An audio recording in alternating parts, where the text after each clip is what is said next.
Damien ruins horror movies. Welcome back to another episode of Damien Ruins Horror Movies. My name is Damien. Tonight we have a special episode because I'm sitting in my swivel chair. No, that's not why it's special. In fact, it's not special at all. It's the 1981, I don't even want to use the word classic. It's called Don't Go in the Woods, directed by James Bryan, who would later go on. I was looking him up because I was like, well, maybe he did like a Peter Jackson, where Peter Jackson's movies like Bad Taste and I can't remember the other one that he did, but are terrible. I mean, not Dead Alive, because he only did two? I thought he did Bad Taste and then another one and then Dead Alive. People love Dead Alive. And I'm going to go ahead and piss all you horror fans off right now and say, I did not like Dead Alive. I did like the scene where the pastor or the preacher kicked ass in the name of the Lord, but other than that, as a whole, didn't like that movie. But then he would go on to do King Kong and Lord of the Rings. I'm not really into the Lord of the Rings thing, but like as far as movies go, those were beautiful. You would never guess that, hey, this guy that made this would go on to make this. But, you know, you got to start somewhere, you know. Look at the original Evil Dead and then look at the first Spider-Man movie, Sam Raimi. So I look at James Bryan's IMDb page and I'm looking, so, okay, what else? What else has this guy done? He's done something I haven't heard of. And then I see he's did, because I'm thinking I'm just looking at stuff that he directed, because normally they divvy it up, but divvying it up is reserved for people who have directed more than 3 movies. So I see it's like, oh, this guy did Nightmare on Elm Street 4, which I don't remember what happens in that Nightmare on Elm Street, because I haven't watched all of them in a long time, and I've seen the first 2 the most. I've seen all of them at some point, but it's been a while. So I was like, okay, he did 4, but then I looked closer and it's like, maybe it's the sound department? Yeah, I don't care. So he hasn't. This is his most significant film, and with good reason. And it was kind of annoying because I had this book by Adam Rockoff. It's called The Horror of It All. And I remember when I was reading it, I bought it a couple years ago, and I was reading it, and I remember he mentions this movie, and I couldn't remember. I was like, did he say something good? Because I'd watched the movie. I watched this movie like 3 times now. Yeah, more or less. I mean, I watched it earlier for the first time where I actually sat down. I was like, okay, gotta pay attention to this movie. But I was like, I gotta find that book. Because I remember, because from what I can see about this movie, it's like, it's not good. And it's not even like bad in a good way. It's just like, it just is. There are some funny things about it that we'll get into, but so I'm looking for that book, and I just moved. So I've unpacked I'm settled in. I've been here like 2 months. I've unpacked everything, except I don't have a bookshelf big enough for all my books. I don't have that many books, but I probably have like 6 boxes full of books, but they're not big boxes, because if you put too many books in a box, the box is too heavy to lift. So I had like 7 mediocre sized boxes, and I went through them all. I had to dig them out because they're in different closets. Went through them twice. I'm like, why can't I find this book? I can find every book. I know, like all the books, because I do have this one little shelf where I had like all my horror books.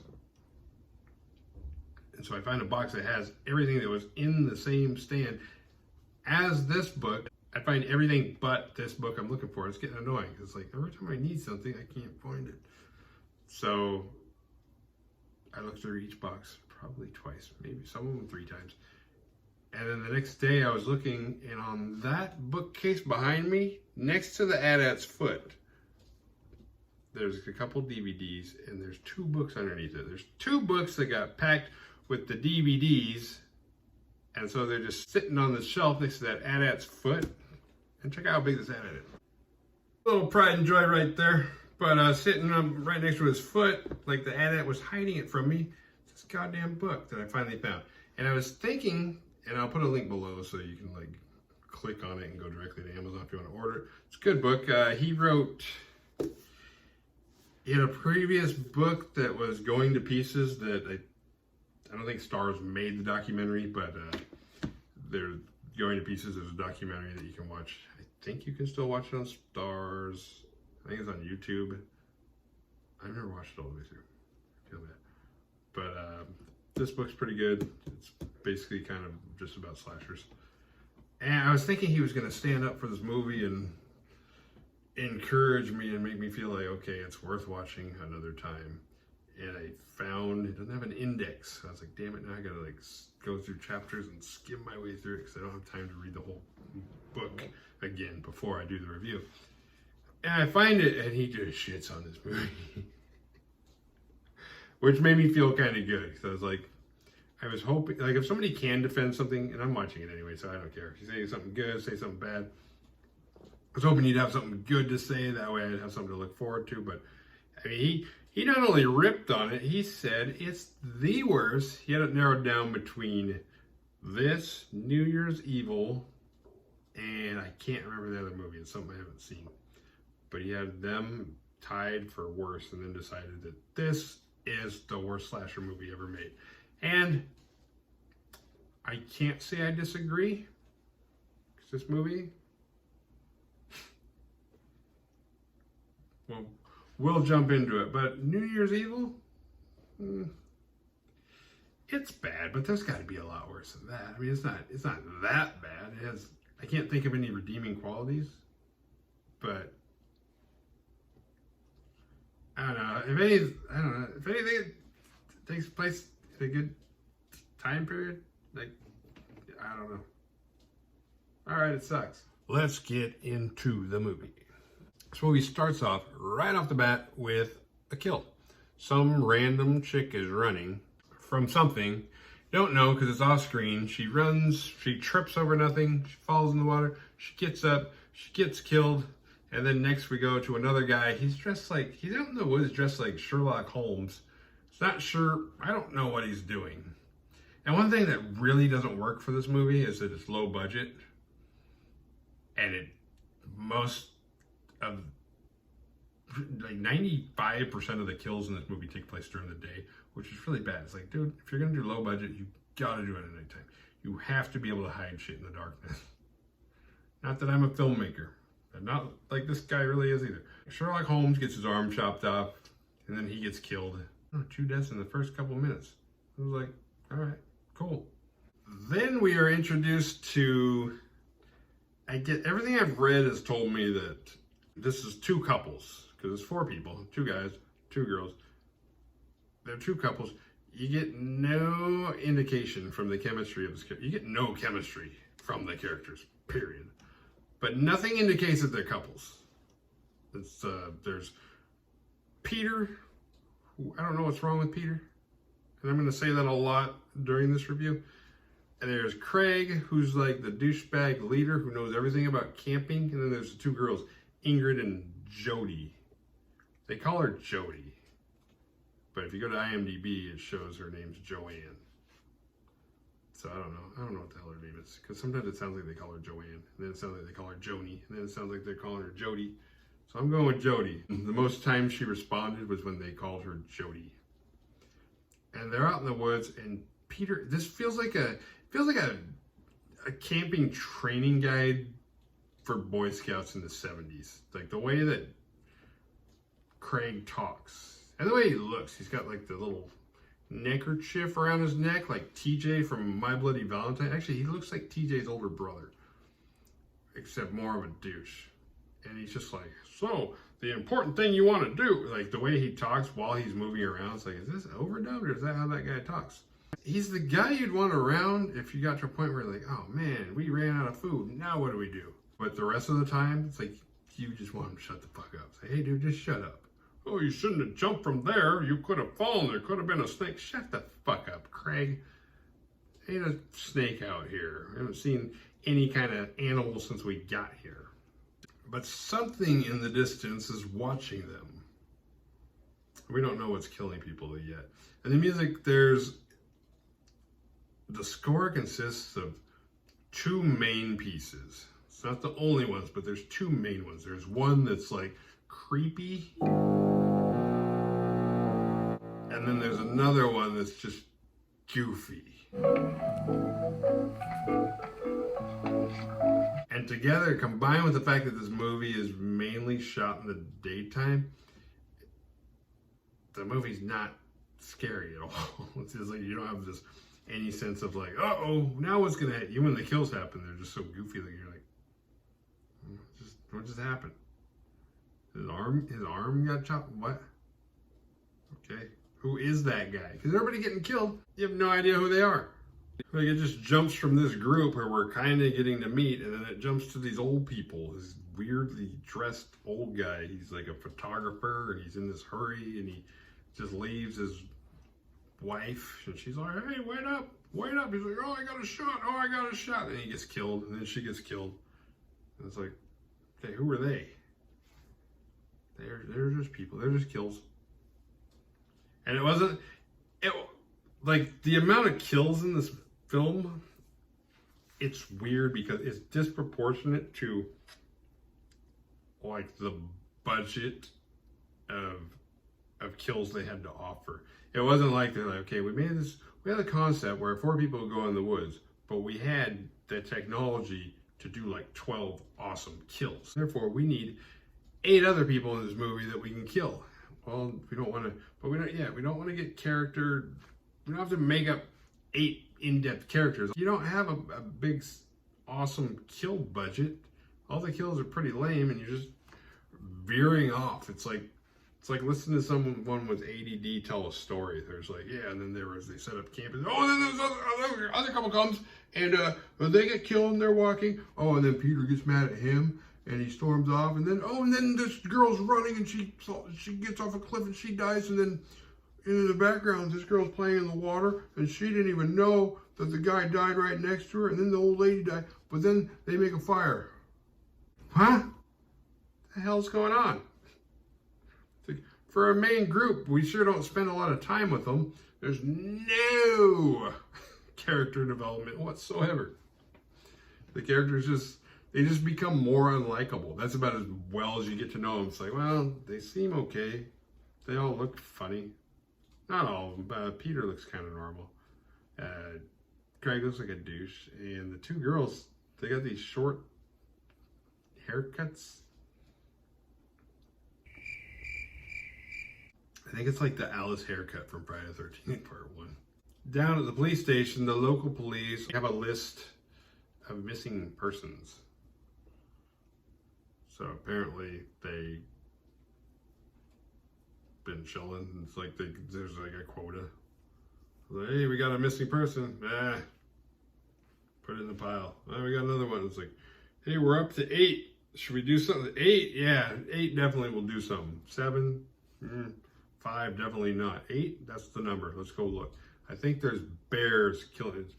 I don't know where they got bears from. There's not a bear in this movie. But for some reason, they're like, oh, I think bears are killing people. It's like the bears eat the people they kill. When bears kill, they're not doing it because they're assholes. They're doing it because they're hungry. And because you're there and you're a threat. They don't just like fuck people up and then see you.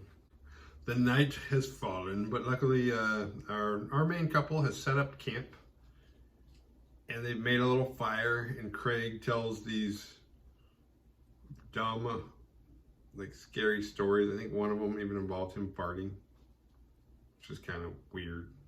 But that's kind of the guy that Craig is. He's that kind of douchebag where it's like, everything, I know everything, and I talk, and I'm right, and everything I do is funny, and everything I do is appropriate. I was like, dude, like, I think Joni? Fuck is her name? Jody. I'm calling her Jody. I think Jody is his girlfriend, and she's just kind of, I don't know, goes along with it. And this is why we have crappy people in the world. Hey, girls, if you have a boyfriend like Craig, don't breed with them, and we can slow down the douchebag gene pool and maybe have a few less of them around. Eventually, a couple generations, they're gone for good. Everybody's cool. Stop fucking douchebags. Elsewhere, a middle-aged couple, Dick and Cherry, are trying to get it on in their love shack. They even got a Farrah Fawcett poster on the ceiling. That classic one. which is weird. And I think they just got married, but somehow Cherry is not in the mood. She stops and she's like, doesn't feel right. Which I think is their wedding night, because it says like just married on the outside of the Love Shack van. And she's like, I feel like we're being watched. And so Dick's like, all right, well, he's got a gun. So he's like, I'll take care of this. And he goes outside to take care of the pencil neck geek who's watching him. And he gets killed, or close to it. And then he like gets his face splattered on one of the windows of the van. And Cherry's like, oh my God, what do I do? She didn't know what to do. It's like she didn't have the sense to run up to the driver's seat and start it and drive away. But then again, there was a rock wedged under the wheel. Not like the killer was trapping him there, but like it just had no, maybe the e-brake didn't work or something. The parking brake didn't work. So they were like, well, we'll put this rock here, make sure it stays. But the killer actually goes and takes the effort to move the rock. How he knows there's a rock there, I'm not sure, because it's nighttime, and it's not really normal to just, like, I don't know, unless that's what they did in 1981. That was pretty standard, like stick a rock under that tire, or, wedge it in and be like, all right, shimmy that in there. That's how we parked our cars in 1981. I don't think that was the case, though. So he just walks up, he's like, oh, better take that shimmy out. Which is fine, except it got weirder because then he pushes it off the cliff, but he doesn't roll it off the cliff. He like pushes it sideways and it rolls sideways off the cliff down to the bottom and catches on fire. It's like somebody wrote a script. They're like, how long is the screenplay gotta be? I just wrote one. I just want to see how long, ballpark, how close I am. You wrote a screenplay? Yeah. Is it done? I think it might be. How long should it be? Well, a screenplay, if you want to make a 90-minute movie, it should probably be 90 pages, because each page is about a minute. So if you write 90 pages, that would give you about 90 minutes of screen time. You might want to even make it 100 minutes. That way you can cut stuff out and shit. Oh, well, my screenplay is only 8 pages. What should I do? Maybe introduce a bunch of characters that don't matter. That's a great idea. That's what I'm going to do. And I think that's what James Bryan did. Actually, I shouldn't blame James Bryan, because I'm just assuming he wrote this movie. I don't know who wrote it. I don't know if there is a script. I don't know if they might have just made it up as they went along. It's kind of what it feels like. In the morning, we're back at the campsite of the couple's retreat, and Peter wakes up screaming, but pretty much for absolutely no reason. He just like screams. He's like freaks out, and he's like, I'm okay now. Okay. And then we once again leave the main group, and there's a lady collecting water that she puts into like a jar. I think she has a toddler hanging from a tree, not like dead hanging from a tree, not like, but hanging like in some kind of like, I made this thing at home that I can hang my kid in so it can't run away, and then I can go out in nature and paint. And like, I think she gave the kid, I'm assuming it's hers, like this jar full of creek water that she collected. She goes back to her easel stand and starts painting. And then the killer comes and kills her. And then it pans back on the baby, and the baby's gone. Baby, the toddler, whatever the fuck. The kid is gone. Back at couple's retreat, something happens. Peter gets mad and like storms off. Nobody knows why, but he goes in the woods, and then he's not gone very long. He sees something in the woods, and it freaks him out. So he comes back running, and he's like, "Oh, you guys won't believe what I just saw," and blah, blah, blah. And then this guy comes out of the woods shortly after. It's a completely normal looking guy, and that stupid, goofy music comes on. And they just kind of look at Peter like he's stupid, because the guy is like, what? What do you think this guy was? Like he looks like a hippie. He looks like a guy who used to be a hippie, but now he's old and is kind of laid back and smokes weed and hikes. Not even hikes. He just smokes weed and strolls through the woods. Like he's not even. He's just killing time. He doesn't look like, oh, I'm trying to. He looks like he has no goal whatsoever. And Peter's like, oh, it's not there. And it's a little weird because Peter's like, he didn't want to be there in the first place, and now he's freaking out. It's like the opposite of cabin fever, where it's like, I got too much space.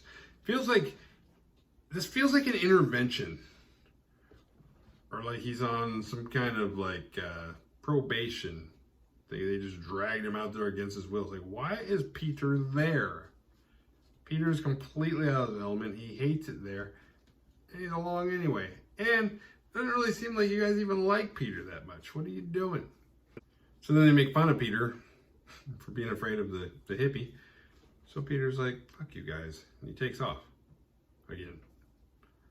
And we flash to another couple get killed. Then we come back to campfire night. And the three remaining, because now it's dark. And they're like, you know what? Fuck Peter, we're not going after him. Then they just like proceed to talk shit about Peter until they fall asleep. So morning comes and Peter has survived. He gets up, he goes down by the water, sees a fisherman. Fisherman looks up at him.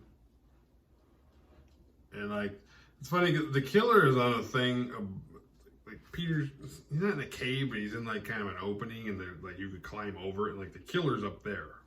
And the fisherman's down here. And the fisherman's like, but anytime something happens, the killer works it out perfectly so that anytime he's killing somebody, he does it in a way where it's like, if you scream, nobody can hear you. Because I can manipulate nature. I don't get it. The killer's, we know nothing about the killer except for what he looks like. But then, so you think the killer's about to kill Peter, but then he's got some kind of like saw-like contraption device that grabs the fisherman by the face and fucks him up and kills him. And Peter's like, he has no idea that the killer's above him. And he's like, oh shit. And so he's like, goes to get the fuck out of there. I think he sees the killer. Then he runs and now he's got to try and figure out where the camp is so he can warn the others and say, cool. Like, because he probably is like, hey, on the bright side, I get to get out of the fucking woods. On the not so bright side, I might not live long enough to get out of the woods. So Craig's making some kind of stupid trap to like catch food or something. And Jody's helping him. And it involves a large rock. That if she pulls something, the rock will drop. But he's got the rock. I don't know. She does something like giggles and drops it on his hand. He's like, ah! He totally overreacts because like it's not like it dropped, you know, from a. It's not like she dropped it off of the. It's not like she threw the rock at him. I mean, it's a big rock. It's heavy, but his hand was only, you know, 4 inches off the ground. That's not going to hurt that much. Ingrid asked something about Peter or something. Craig's like, I don't know. I think Jody's taking a nap though. So he goes and ties up her feet and hangs her from a tree. That's his little revenge for her dropping the rock on his hand. And it's funny because when he got her, he has her feet cinched up and he's roping her up and he's going to hang her from the tree. Not her feet, actually. The top of the sleeping bag, because she's right side up when she hangs, because she didn't like crawl into the sleeping bag head first and go to sleep. That'd be weird. And it's funny because he cinches it up above her head. He's like, take that, bag of bitch. He called her a bag of bitch twice, which is really funny because the first time I heard it, I thought he called her a bag of dicks. And I was like, what the fuck? I didn't know people called people a bag of, I didn't know people said bag of dicks back in 1981. But he called her a bag of bitch. That's like his girlfriend too. It's like, you're just gonna call your girlfriend a bag of bitch in like a mean way, not in like a cute, funny way. And then he hangs her from a tree. I don't know where Ingrid went, but then the killer comes. I wish the killer had a name because I hate calling him the killer. But the killer comes and kills Craig. So now they're fucked if they need any kind of survival tip because now their leader's dead. But Jody had like, with minimal effort, ripped open the sleeping bag before it happened. So she didn't see the death, but she saw enough. She knows he's dead. She knows there's a guy there. She knows she needs to get out of that sleeping bag and out of that fucking tree and get the fuck out of there. Doesn't know where Ingrid is. So she rips it enough. She escapes. So Ingrid finds Peter. And now, yeah, I guess at this point they both know there's a killer on the loose. It's not like Peter, because originally Peter would have, had Peter beat the killer to camp, he would have to convince everybody there's a killer.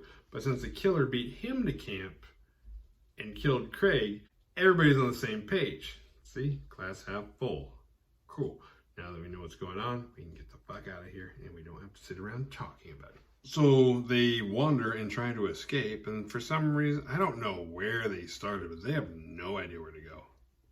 They're just running, or so it seems. And they come across a cabin, and they decide, hey, there's a cabin. Let's go inside. This movie should have been called Don't Go Into the Cabin, because it starts out in the woods. How do you call it Don't Go in the Woods when it starts out in the woods? There's no choice. You're already in the wrong decision. And then they have that weird thing where it's like the tagline is kind of Don't Go into the Woods alone. Why didn't they call it Don't Go in the Woods Alone? Not that anybody in this movie, other than Sherlock Holmes and the girl in the beginning, went into the woods alone. I think that's why I don't know. But they go into the cabin. And I think they're kind of hungry. They are not survivalists. And they go inside, they're looking around. It kind of looks like Jason's shack that he lives in Friday the 13th Part 2. And they discover this horrible stench. Which to me, that's a cue to get out of there. That stench, your nose is there for a reason. Your nose is there to say, hey, not okay. The fuck out. It's time to turn around. We got to get the fuck out of here. But they press on anyway because they're in a horror movie, and that's what you do when you're in a horror movie. They find Craig's body, and it's almost implied that the stench that they're smelling is coming from Craig's body, which, like, how Craig's body is in this cabin already is baffling. It's like, okay, you know the woods. I'll buy it. If you're the killer, you live in the woods your whole life, you know them like the back of your hand. Between you and Peter, if you guys are racing, yeah, you're going to get to the other guys first before Peter does. But for you to get there, kill Craig, them to wander off, you've already got Craig stashed in a tarp, like a clear tarp, or he's got clear body bags. I don't know. But Craig is sealed. Not sealed, but... And the killer's already left. So I was like, wait, you got there, wrapped him up, took a nap, made a sandwich, and now you're gone by the time that Peter and Ingrid showed up? No. And it ain't even night, as fast as nighttime comes in these woods, it ain't even fucking nighttime and you did all that shit. I'm calling bullshit. And you're so good, the body's already creating a stench. You killed him so good, he's already decomposing. So I don't know what else is in that cabin. Once you start smelling that, you get the fuck out of there, which they did finally. And Peter's got this really long stick, and they're running. Peter's in the lead. They're running. And there's this dude backpacking who comes up, and Peter runs into him, stick first, and just impales him, just runs him through. And the guy's like, ugh. You know, he's speared in a pretty vital spot, like right through his chest. That's how easy it is to kill somebody with a stick you found in the woods. And Peter's like, I'm sorry. Oh, shit, I'm sorry. Doesn't do anybody any good, though. And they have to leave him there because they are on the run. But the killer's actually not too far away, and he starts chucking these sticks at them. Like just tree branches. And like hits Ingrid. It looks like it like stabs her. And then another one like hits her like right in the dome. And like just cuts her. Like, and he's just lobbing. He's just like, and they're doing so much damage. It's like he's throwing fucking 30-pound javelins at him, but they're just sticks he collected. And they're like, oh shit, we're all fucked up. We gotta get out of here. So Peter and Ingrid, they escape the killer. Nightfall comes again, and in the morning they wake up, and they like seriously walk like about 10 feet, and like they're looking over, and they can see like the city, to where like, you know, if we would have just walked for 5 more minutes last night before we went to bed, we would have saw the city last night, and we would be saved. But no, we set up camp and went to sleep literally right next to like the view of the city, which isn't much of a city. It's not like they were like outside New York or anything, but it's still like, you look down. I mean, I'm sure there would have been lights. Like, if you guys would have just walked and looked that way, you'd have been safe last night. So now they're in the hospital. Ingrid is like I don't know, Ingrid's in a coma from the stick that hit her in the head. Peter's just standing around like pissed and just like, I gotta do something. Suddenly Peter's involved. Peter's been checked out this whole fucking movie. Didn't give a shit. It's almost like Peter's like got this final girl shit going, but it's completely unnecessary. The cops are in the hospital and they're plotting a manhunt, but Peter's like, you know what? I'm just gonna go. I'm gonna go find Jody, which is weird. It's like, why are you gonna go find Jody?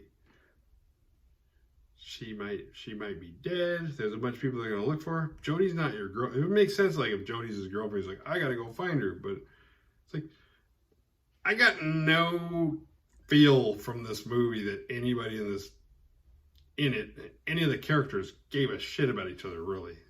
Until like the, I don't know, like the last few scenes when Ingrid and Peter kiss. And at that point, they seem kind of more glad to see each other. Like, it wasn't like, oh, you're the girl I'm going to marry someday. It was more like, oh my God. It was like such a relief. Not a relief that you're still alive, because I care about you, but more like a cool, now I'm not alone type feeling. And then him going after Jody, he's like, why are you going after Jody? So Jody is alive, and she finds the cabin. And she finds a decent sized rock, similar to the one that she dropped on Craig's hand. And she's almost in the cabin, and she finds a big stick. She's like, this is a better weapon than the rock. And then she goes inside, and the killer's inside there waiting for her. And the killer kills her. I think he just like hacks her in the back with a machete, because she sees him and she's like, oh shit. She tries to escape. The only way to escape is out a window. So she's got her back turned. She's trying to climb out, but the window won't open all the way. So he's like, and just starts hacking her up. And then she dies. She like lays all sprawled out. And it's funny because that picture becomes her IMDb picture. Like, everybody in this movie basically that has an IMDb picture, it's a screenshot from this movie. They're waiting for the chopper.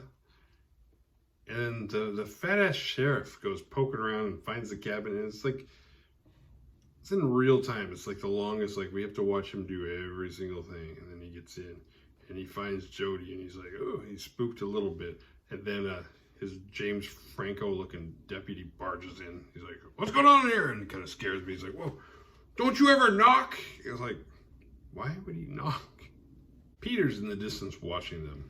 Back at the main point where it started, there's a lot of people around. The newspaper's there. For some reason, the doctor has brought Ingrid out of, off the bed, out of her coma, with all of her wounds and everything, to like help on the hunt, or to stand there and wait. Like, I don't know what condition Ingrid's in, but it seems weird. Like, why? What is she doing here? And then night once again comes, and Ingrid bails. They're like, uh-oh, Ingrid's gone. You lost your patient, you dumb fuck. What are you doing here? And now that it's dark, all the cops are like, well, this search is over for the night. Not trying to get lost in the dark. I mean, it's dark. Let's face it. I don't want to sound like a bitch, but she'll be fine. And they leave Ingrid out there and Peter out there, and they go home. But when Ingrid did leave, she took, because they, I don't know, in their evidence pile, they had found the killer's machete. So before leaving, Ingrid snatched that machete. So she's out all night with the machete. Morning comes, search party comes back. Now we pan on Peter, who's escaping this killer for the 12th hour in a row, and he decides, I'm going to take off my lavender shirt and fill it full of these like tree branches, bushel, I don't know. He like stuffs it full of branches, like to throw the killer off. It's like, oh, they'll think that this, like nobody would even look at that and think it's a scarecrow, let alone think it's him. But I stand corrected because Ingrid sees it's like, oh, there's Peter. And then they kill her and they're like, oh, there's Peter. But Peter's watching and he's in throwing distance and he huffs. He's got another long stick and he huffs it. It flies through the air, hits the killer in the shoulder and sticks. Like a huge dart, just goes right into him. And the killer's like, oh, shit. This film really makes it look like throwing a spear is super easy and that sticks should be banned. And that all sticks near you are, they're just waiting to kill you. So, if you just lean on that thing, it's going to impale you and you're probably going to die. It's probably going to hit an artery. Or if you were running through the woods, you're probably going to get killed by a tree. Peter and Ingrid are so happy to see each other, they start hugging and kissing like a couple. Or like two people that haven't seen each other a long time, or thought they'd never see each other again. But whatever, I guess they are the couple. Which if they're so happy to see each other, then why'd Peter leave in the first place? It's like, hey, Jody, you're cool and everything, but I'm not responsible for you. You're not my girlfriend, nor do I want you to ever be. My girlfriend's in the hospital. I need to sit by her side. Instead of escaping, and then her escaping, and now both of our lives are in danger, and you're already fucking dead. Peter. God damn it. But they totally forget about the killer, who sneaks off, and he's far enough away like he's going to attack him again, and then Peter grabs another stick, and he's just like, sticks in like a fucking lawn dart into his shin, and he collapses and rolls down the hill up to him, and then Peter grabs another stick and just starts stabbing him. And at least Ingrid's got her machete, so she's like, it's like actually doing something. But, this is a magical stick movie, so Peter's are doing even more damage. He stabs and stabs. Then the cops roll up, the search party. They come up and they got their guns drawn. They're like, what the fuck's going on here? And they're like, oh, hey, oh, they found the killer. And they're killing him. Let's let them kill him.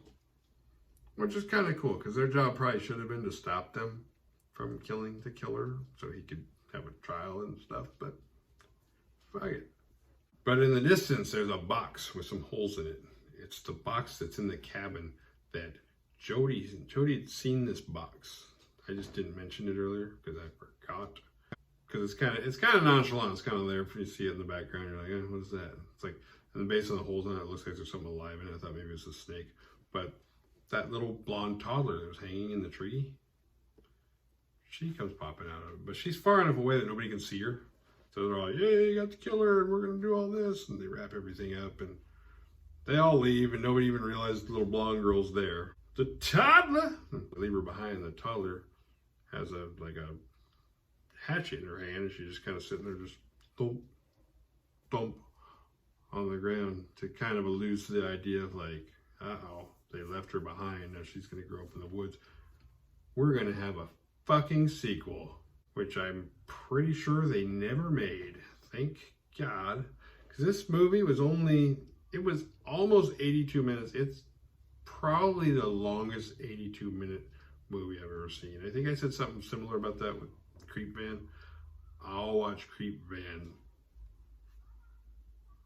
any day over this. This movie was just... Adam Rockoff, you're right. This might be the worst slasher film of all time. And that's a bold statement.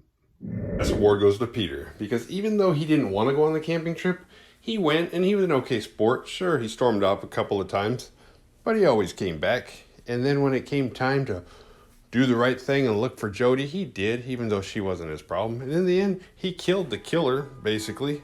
I mean, granted, he killed an innocent bystander as well, but, nobody's perfect. What did we learn? Survival tips! Don't panic. Go up, not down. Don't go into the woods alone. If you enjoyed this video, hit like and subscribe. Hell, share it. Come visit the website where all the written blogs are. Come to Facebook where you can get updated information on what's going on with the channel. Stop by my house. I'll give you an extra key. You can be my new roommate. Please, just like me. Like me.